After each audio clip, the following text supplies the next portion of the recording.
বাসায় কাজ করা শুরু করে দেয়। কিন্তু কাজ করে 3 বেলা খাবার জোটানো গেলেও বাবার ওষুধ আর সন্তানের পড়াশোনার খরচ চালাইতে হিমশিম খাচ্ছিল তাদের মা। ঠিক এই সময়টায় পরিবারের ছোট ছেলে সারাদিন চিন্তা করতে থাকে যে আসলে তার কি করা উচিত, কি করলে পরিবারের সবাই ভালো থাকবে, কি করলে বাবার ওষুধ কেনার টাকা সে জোগাড় করতে পারবে, কি করলে বাবা মার স্বপ্ন পূরণের জন্য সে পড়াশোনা করতে পারবে। তার সামনে শুধু একটা অপশনে খোলা ছিল, সেটা হচ্ছে ফ্রি ফায়ার গেমটা। কি আর করবে, সারাদিন সে পড়াশোনা করতো আর সারা রাত ফ্রি ফায়ার গেম খেলে খেলে ভিডিও আপলোড করা শুরু করে ইউটিউবে। তোমরা শুনলে অবাক হয়ে যাওয়া, 24টা ঘন্টার মধ্যে সে মাত্র 4.5 ঘন্টা ঘুমাতো। দিনের বেলা স্কুলে থাকতো, স্কুল থেকে এসে সে একটা চার দোকানে কাজ করতো, চার দোকান থেকে বাসায় এসে পড়াশোনা করতো, পড়াশোনার পরে রাত্রেবেলা ফ্রি ফায়ার গেম খেলে ভিডিও আপলোড করতো। সৃষ্টিকর্তা হয়তো তাদের কষ্টটা দেখেছিল, তাই তার বেশি দিন কষ্ট করা লাগেনি, 4.5 মাসের মাথায় তার একটা ভিডিও ভাইরাল হয়ে যায়।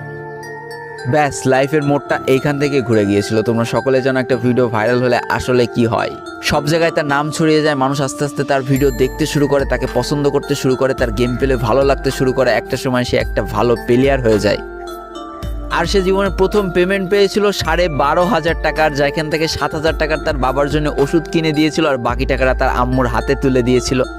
তারপর থেকে তার মাসিক বেতন কখনো ওই 12,000 টাকার থেকে কমেনি, বাড়তে বাড়তে বাড়তে বাড়তে একটা সময় তার মাসিক বেতন দাঁড়ায় 1 লাখ টাকা, যেটা ছিল তাদের পরিবারের জন্য অবিশ্বাস্য একটা ব্যাপার। যেই পরিবারটা না খেতে পেয়ে প্রায় মরার মতো অবস্থা হয়ে গিয়েছিল, সেই পরিবারটা আজকে কোথা থেকে কোথায় যেয়ে দাঁড়ালো। তবে সব থেকে মজার ব্যাপার কি জানো, এখন আর ফ্রি ফায়ার খেলতে দেখলে তার বাবা মা কিন্তু তাকে বকে না। তো দেখো, জীবনে খারাপ সময়গুলো চিরদিন স্থায়ী হয় না, খারাপ জীবন কাটিয়ে কিন্তু ভালো সময় আসে। অর্থাৎ তাদের পরিবার এখন ভালো সময় চলে এসেছে। তার বাবা আগে থেকে অনেক সুস্থ হয়ে গিয়েছে, এখন নিজে থেকে হাঁটাচলা করতে পারে, তাকে আর কাজ করে খেতে হয় না, তার মাকেও এখন আর কাজ করতে হয় না। এইদিকে সব থেকে বড় আনন্দের ব্যাপার কি জানো, ওই ছেলেটা তার পড়াশোনাটাও ঠিক রেখেছিল। অর্থাৎ এসএসসি পরীক্ষায় সে কিন্তু জিপিএ 5 পেয়ে উত্তীর্ণ হয়েছে। তো বন্ধুরা, আজকের গল্পটা থেকে আমরা কি শিখলাম? জীবনে কোনো পরিস্থিতিতে, যতই খারাপ পরিস্থিতি আসুক না কেন, তোমাকে হার মানা যাবে না।